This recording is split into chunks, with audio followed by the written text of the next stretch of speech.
Hello everyone and welcome to my talk today. I'm sorry I can't be there in person to present, but I had some problems with my passport and documentation. Never mind. So today's topic is Java 24 a functional programming language? My name is Ben Evans, and for those of you who haven't met me before, I am a senior principal software engineer and observability lead at Red Hat Cloud Native Runtimes. Before that, I was the lead architect for instrumentation at New Relic, co-founded a company called JClarity, which we sold to Microsoft, and before that spent a bunch of time working in banks and financial services companies. I'm also a Java champion, and when I lived in London, which was for about 20 years, I was one of the people who helped to organise the London Java community. So if you haven't met them already and you do live in London, then I heartily recommend going and finding some of the members of the LJC who will doubtless be there. I have a couple of books which might be of interest. My most recent two are Optimizing Cloud Native Java, which is essentially a Java performance book about Cloud Native Java, and The Well-Grounded Java Developer. That second one is probably the part which is most relevant for today, because we discuss functional programming in it in some depth, both from the point of view of Java and a couple of other JVM languages. Well, let's get started. My plan for today is I'm going to briefly recap the content of a talk that I gave in 2022, so 3 years ago now, and basically to go through a scorecard of what I consider makes a language functional. I'll then briefly talk about the collections, type system, and the features of Java 17, which at that time was new, which had been had improved the situation somewhat. So, what makes a language functional? This is sort of my list. I mean, some people think that any language which has a function as a first-class value should be counted as a functional programming language. That's not really an opinion that I share. Instead, I think there are 7 properties, and languages are more or less functional. I mean, sure, functions as first-class values is kind of table stakes, but beyond that, these 7 aspects of a language determine whether it's more or less functional. And as you can see, that I've given Java a score of 3 with some bits of another 2. So its score is somewhere between 3 and 5 on that 7-point scale. The ones which Java is able to do are immutability, so using the final keyword. Higher order functions, of course, you can just declare a function of a function or a function that returns a function, and that's fine. Those types that represent functions are encoded in places like Java util function. We also have closures. That one is also marked with an asterisk because some people could argue about whether or not Java's closures really count, because in some languages you have closures where you can modify a value which is referenced in a closure outside of it, so that you can adjust effectively the value as seen from outside. Java obviously has some restrictions on how we would have to do that. The parts that we don't do are pure functions. So there is no particular special support in Java for marking functions as pure. You can certainly write pure functions, but there's not any specific help given to you by the language for them. Tail recursion. So in Java, a tail recursive call is in no way special. If you look at the bytecode that gets generated, it is simply an invoke. The compiler does not rewrite it. So that means that with tail recursion, you could still blow the stack very easily, as a simple recursive factorial function should convince you. Now, in other languages, e.g. Scala, I think Kotlin as well, the tail recursion is actually taken care of. So the tail recursion is noticed, and the compiler converts it into iteration.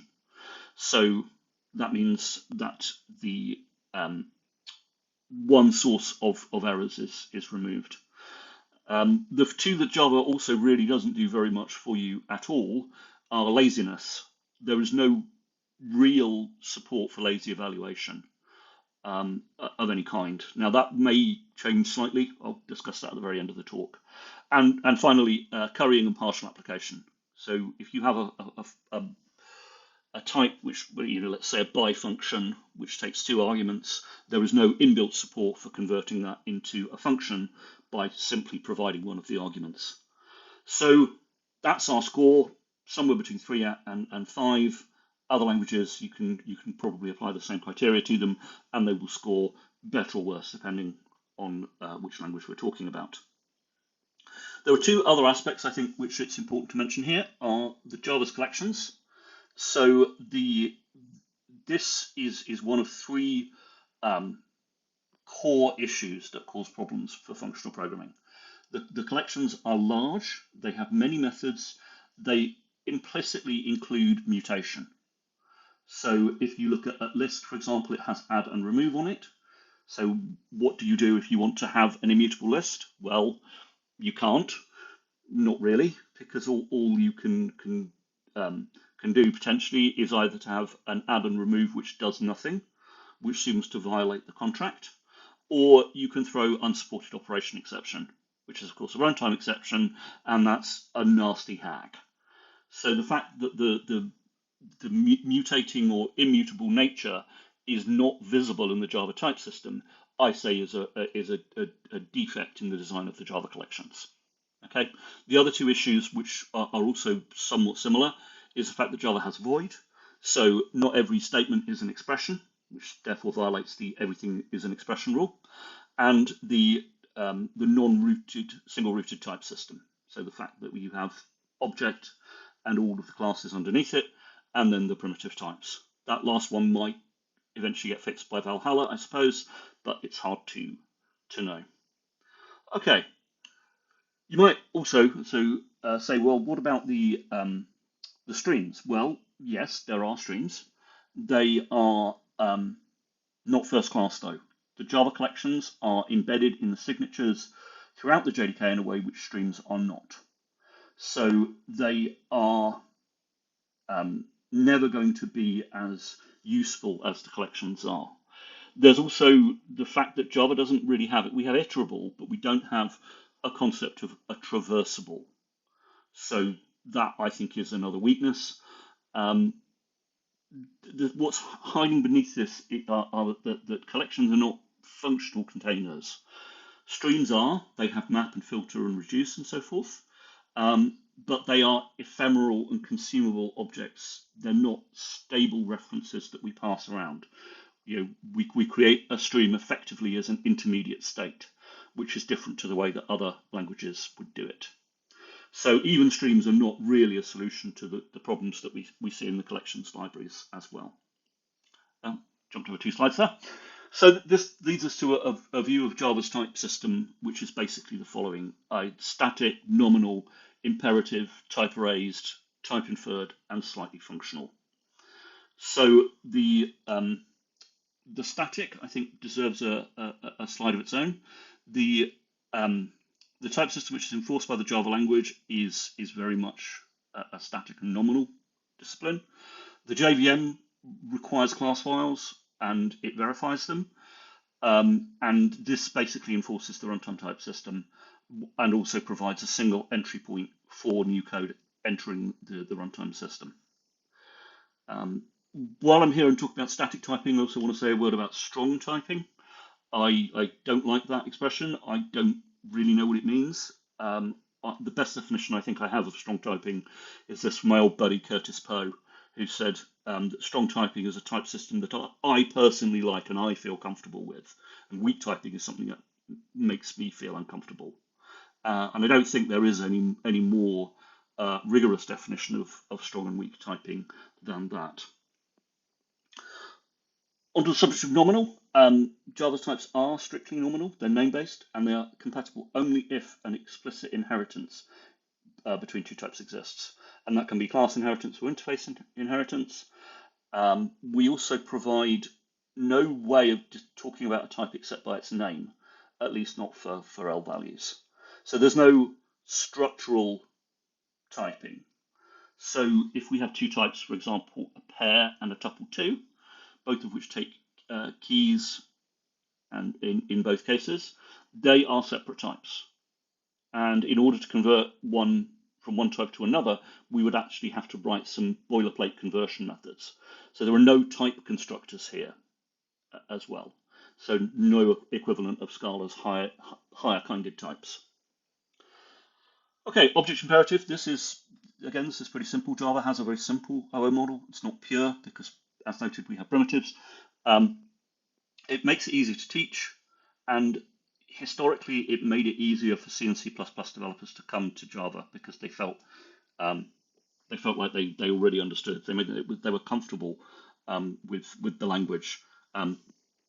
Under the hood, of course, the JVM is actually very different from C++, so that similarity is somewhat superficial.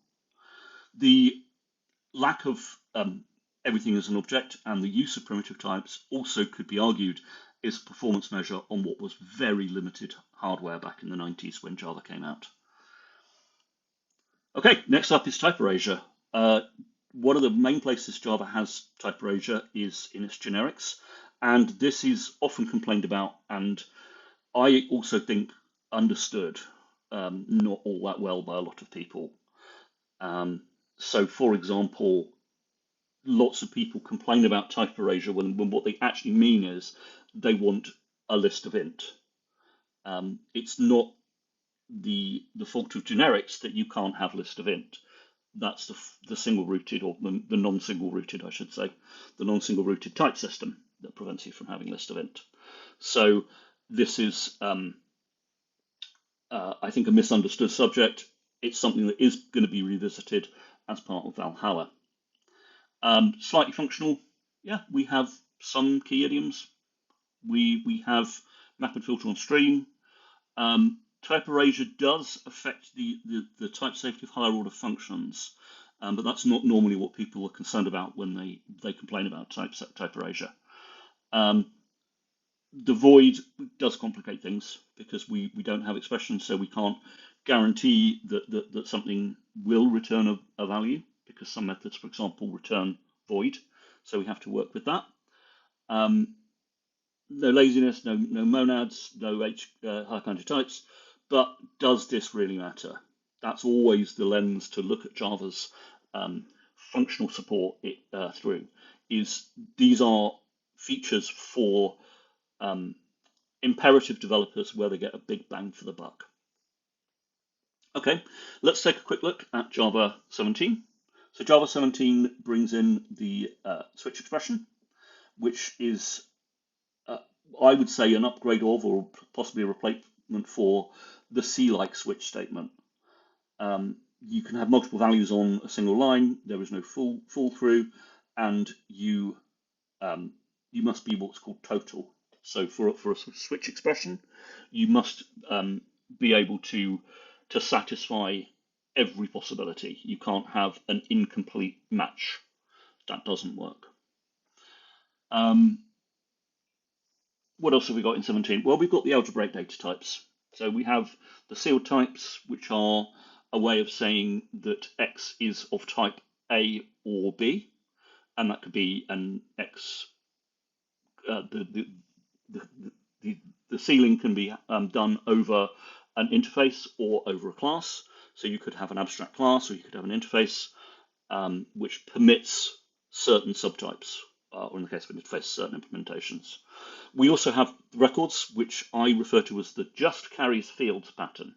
This is Java's approach to tuples. So they have names because everything in Java has a name. But in other aspects, they behave like what you would expect a tuple to in other languages.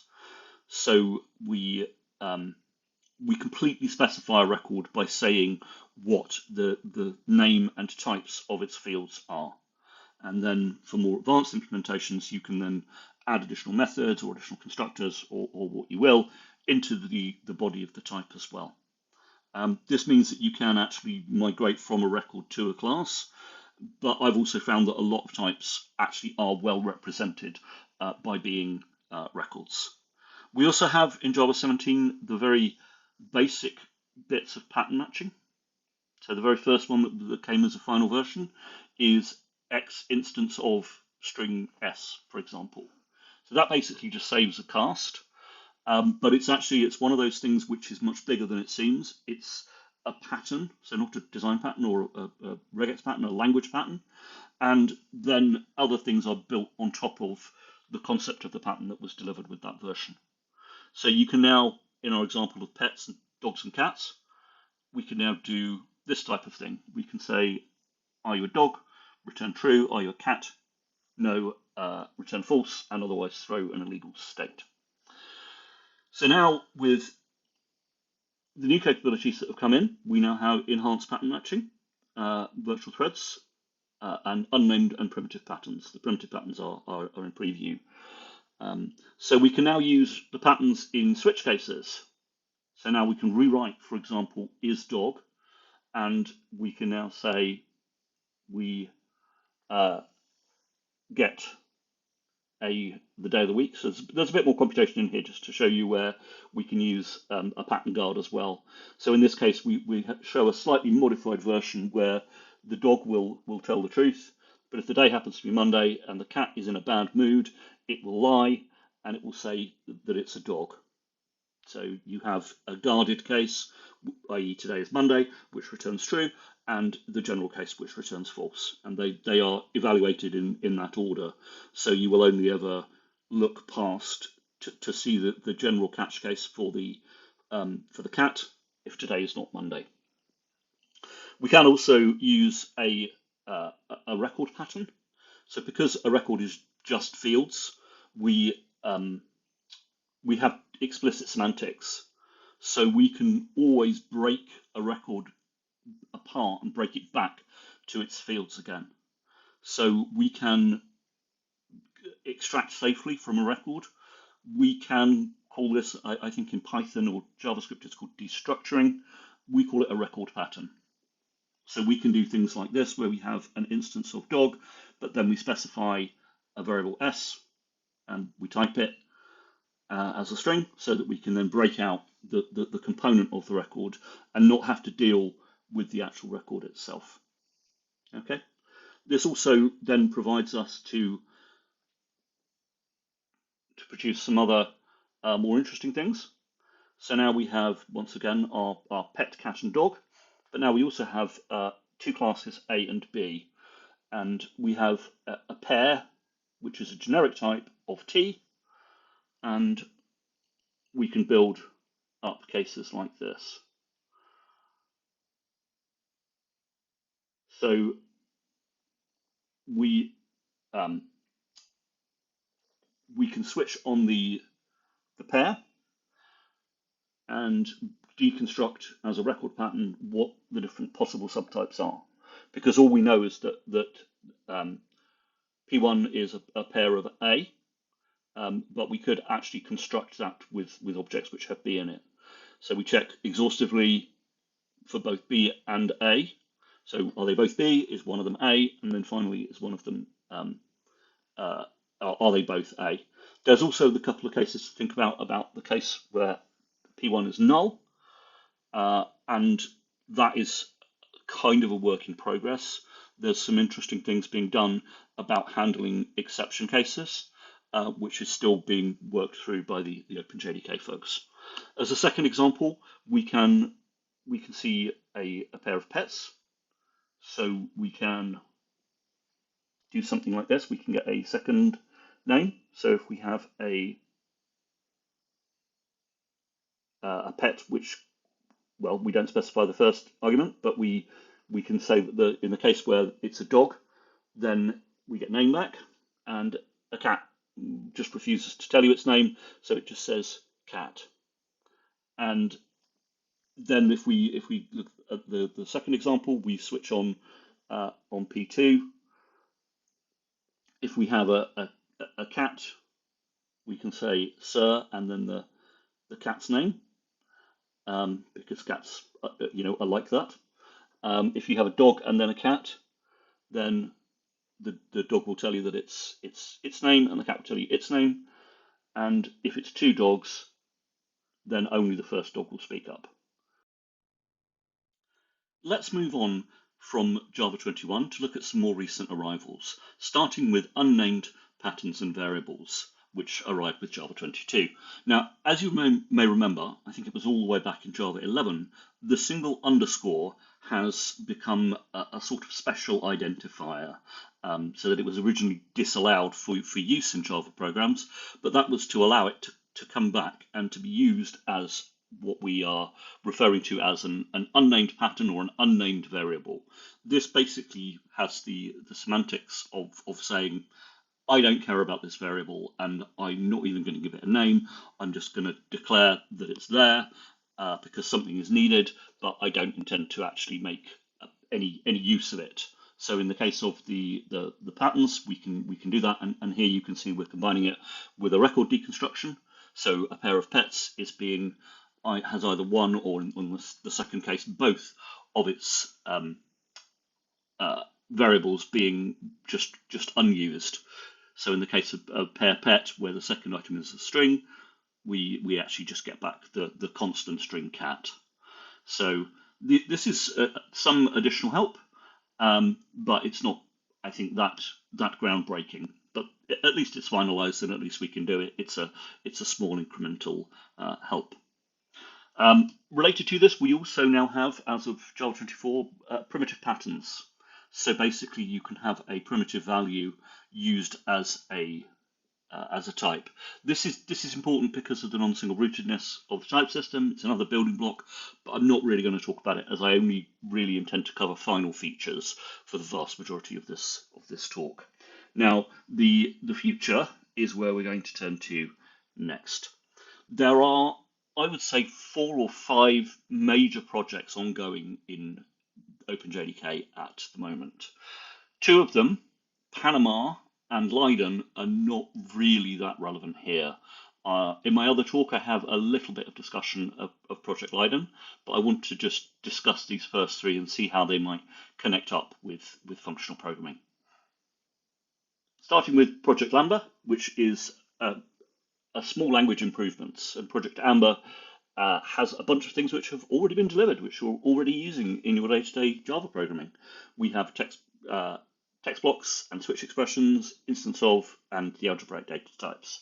So what's still in flight is largely pattern matching. So pattern matching is moving slowly but steadily towards final delivery, with more things being added. So we have things like the type patterns, we have record patterns and deconstruction, and so on. So that, I think, is going to continue, and the fact that we also now have potentially primitive patterns as well, that speaks to a co-evolution with Project Valhalla, if you will. The next project, which I think is of significance for functional programming, is Project Loom, the initial delivery of which was with Java 21, which gave us virtual threads. Now, following on from this deliverable, there are 3 additional pieces which enhance virtual threads and which naturally fit together with them. They are structured concurrency, scoped values, and stable values. So let's talk about each of these in turn. Structured concurrency is an API which is designed for thread handling and grouping. So cooperating tasks or threads, which are usually virtual threads, are considered as a group. The old Java 1.0 or 1.1 thread group concept doesn't actually work all that well, but this is a more modern attempt to do a similar concept, where you have cooperating tasks to do something which is, I would say, much more kind of task parallel as compared to say fork and join, which is more of a data parallel approach. Each approach has different problems where they'll be more appropriate, and for tasks which involve I/O, which is usually where we want to use vthreads, especially when you have remote calls, that would be a use case for structured concurrency. So the overall flow for this is that we create a scope. The thread which created the scope owns it, and then within the scope we have a bunch of concurrent subtasks which are then joined together at some later date. The scope has a join method which will block until all the subtasks are completed, so a bit like thread.join. We also have cancellation possibilities via shutdown and a join until which basically means that we can ensure that there is a bounded deadline on when the scope will actually terminate. So after the join is completed, at that point the owning thread can look at for any errors, process results, and then shut it down. This is normally done in the usual way with try with resources. So let's have a quick example. We have here a record of a stock tip. So we have a symbol, we have a sentiment, whether positive or negative, and also the delta, which is how much the stock has moved in the last 24 hours. So within the try catch block, we set up a structured task scope with a shutdown on failure. So if any of our tasks fail, we will immediately close the scope. So we dispatch two separate subtasks using scope.fork, one of which is the Lambda expression get sentiment, and the other of which is the get delta. So those basically are set out to, you could think of them potentially as being network calls, where we need to retrieve those from some other microservice, and once they're dispatched, we then immediately join on the scope, throwing if we failed, and otherwise we're able to pull the results back from the callables themselves. So actually no, sorry, from the subtasks themselves, that's right. So that's a pretty simple usage of where we have one scope which owns two subtasks. We'll see a bit more in the next section, but they actually can be combined very nicely with scoped values. So you can also build quite a complex tree structure of scopes and subtasks, because if you create a scope within a scope, you can then fork subtasks of subtasks. Typically, you'll be using one of two built-in shutdown policies, either shut down if one thing fails, or shut down as soon as something succeeds. So one of them will be more like a racing set of subtasks, and one of them will be more coherent. If neither of those fits your scenario, then you can, of course, implement your own shutdown policy as well. So let's see an example of each of these. So here we have a RunAll. We've got a list of callables, and we want to return a list of values. So we can see that what we're going to do is potentially similar to mapping over our list of callables and just run them all. So we set up a scope, we then produce the handles, we turn them into a stream, we fork them by mapping scope fork across everything, and then turn it back into a list. So once we then join that scope, and again, we want to propagate the exception if anything failed, and then we can now take the list of handles we have and stream it and map over it again to get the results back. So we have this nice simple generic method for handling running all of the subtasks that we might want. If we want an example of something which races, notice how that in this example our policy is shut down on failure, whereas a racing set of examples you actually will have a shutdown on success instead. And here we're doing this in a more imperative way, because we actually have just all the tasks and we're just forking them off one by one, rather than doing a stream and doing any mapping. Okay, and then for a racing set of tasks, we probably want to use a join until with an actual deadline rather than an indefinite wait, shall we say. Okay, so let's move to our second topic, which is scoped values. Now, a scoped value is effectively a binding of a value to a thread. It can be a Java regular platform thread, or it can be a vthread. The trick here is that this value is written once and is then immutable on a per thread basis. So in just the same way as a completable future, you can only write to it once, but this is then immutable, and the value can be different in different threads. So some aspects of a completable future and some aspects of a thread local. So this is, again, a modern alternative, a modern take on what we might want to do with thread local variables. We can combine it with what I sometimes call fire and forget vthread patterns. The key idea here, though, is that there is no way to let code which is far away from the scope change what the value in the scope is. And that also then means that you can provide aspects of an implicit context. But in the case of Java scoped values, they are much more controlled and much more useful, I would say, than Scala implicit. Scala implicit is an awfully big gun, and it makes it awfully easy to shoot off your foot with it if you're not careful. So the goal is to share data within the thread and within any child scopes. The lifetime of that value and that binding is controlled and is visible in the structure. The scope is nice and clear. Because the shared data is immutable, we're using that trick of immutability to allow sharing by lots of threads, and also, of course, that promotes functional approaches because functional programming likes immutable data. It's, I would say, not necessary to move away from thread local if you're using it and you like it, but for new code, you might want to, and you may also want to retrofit it as well. There's just something about the combination of the immutability and the explicit lifetime that just makes a lot of sense, well, at least to me. So a common pattern is to use a public static final field as a scope value as a holder, as it can then be accessed from anywhere, or if you only want to access it from within the class, you can, I guess, make it private static. The other thing which is worth noting is that this as well as the implicit nature, you can also think of this as providing a capability which is effectively a dynamic scope. And a dynamic scope is not found in all languages. It hasn't really been present in Java up till now. It's quite common in Lisps and in shells and in Perl, which is where I first encountered it.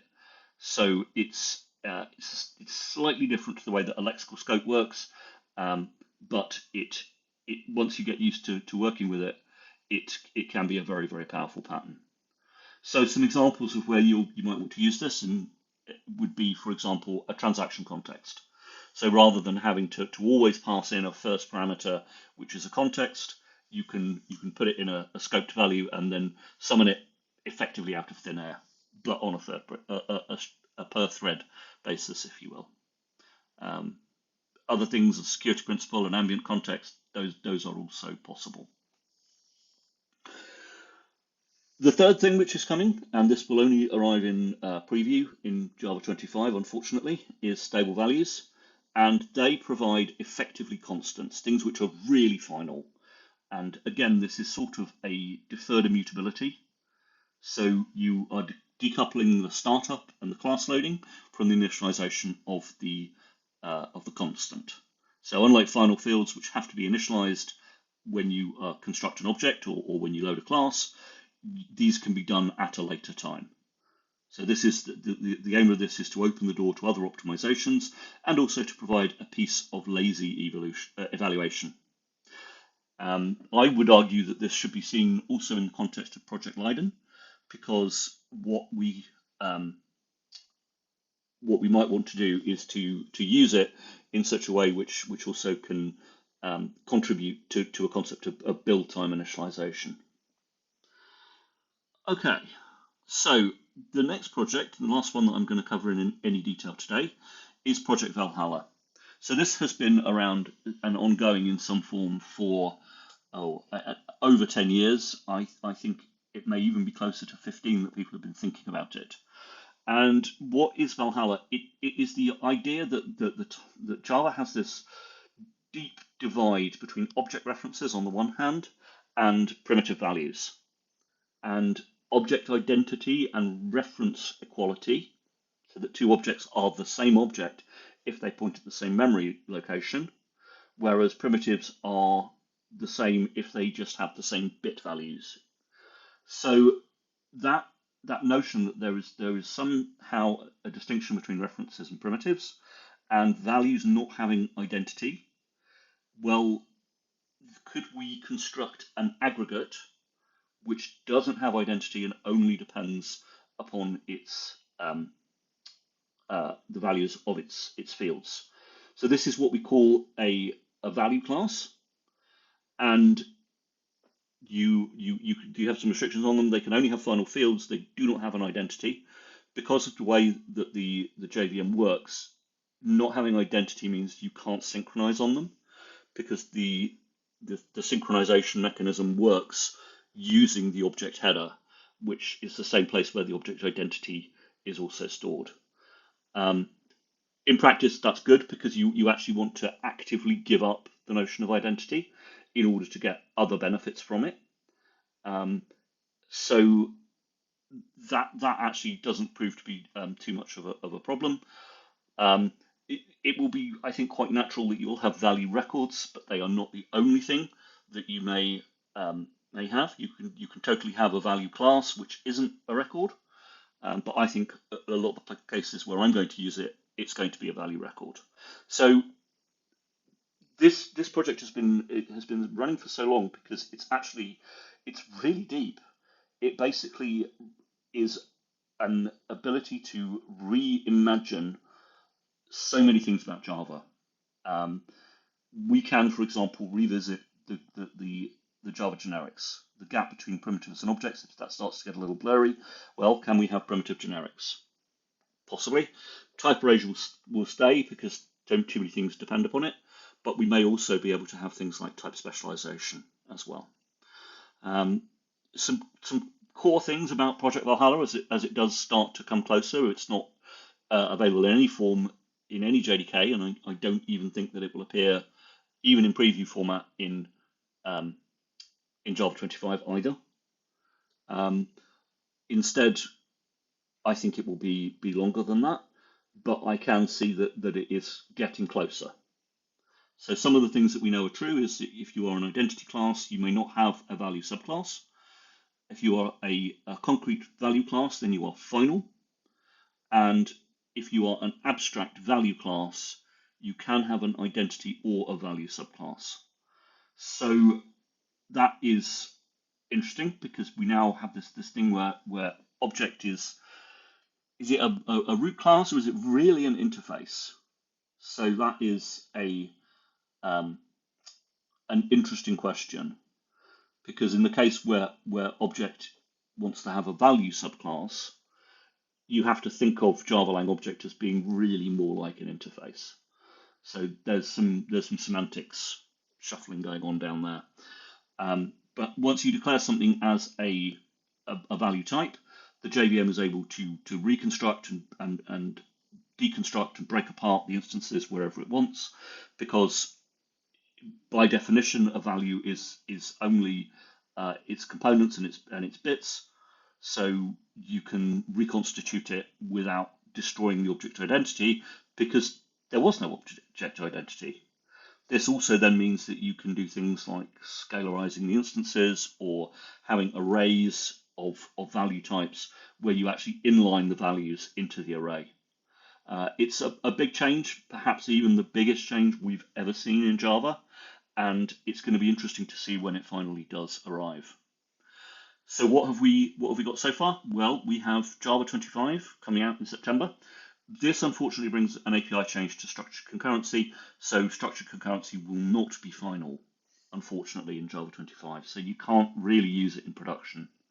I believe the intention is that scoped values will be final in Java 25, but that hasn't actually been confirmed yet. There's about a month to go before the door closes on new features, and what has been got into preview state is also stable values, but still no roadmap for Valhalla. So that is, I think, the state of play. Is Java a functional programming language as of Java 24 or 25? I don't know. Have we bumped up its score any from where it was in 2022? I think we have a little bit. So, where is it? Somewhere between 3.5 and 5. I think we may have edged a bit closer to 5, but there's still a long way to go. Still, I have confidence that the team that are building out new features and giving us the bits of functional programming that might be fun and interesting and useful to program with. And I look forward to seeing what comes next and maybe even giving a further updated version of this talk at some point. Thanks very much. I'm sorry I can't be there in person, but I hope you enjoyed today's talk anyway.